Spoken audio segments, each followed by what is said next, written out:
Imagine for a moment being a mental health patient in the 1940s, struggling with severe depression.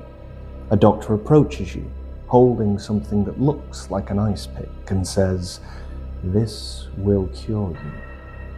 What sounds like the start to a horror film was once considered a medical treatment.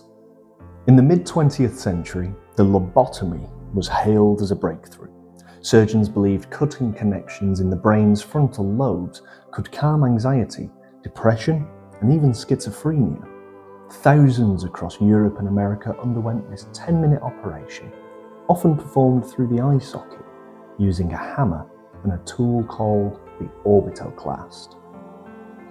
The patient would be shocked unconscious using electroconvulsive therapy, and then the surgeon would insert the orbitoclast behind the eye and twist to sever the white matter, which is kind of like the brain's internal wiring.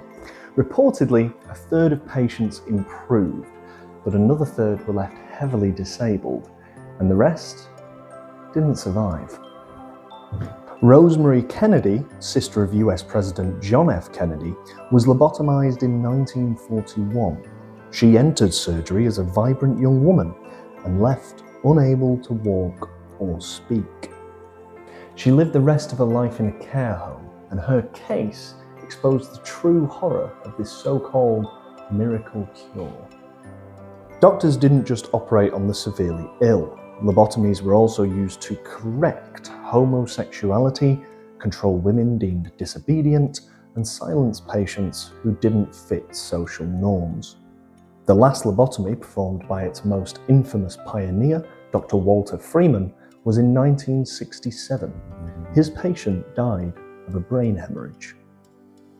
By the 1970s, new antipsychotic medications such as chlorpromazine replaced the lobotomy, marking an end to this dark chapter of medical history.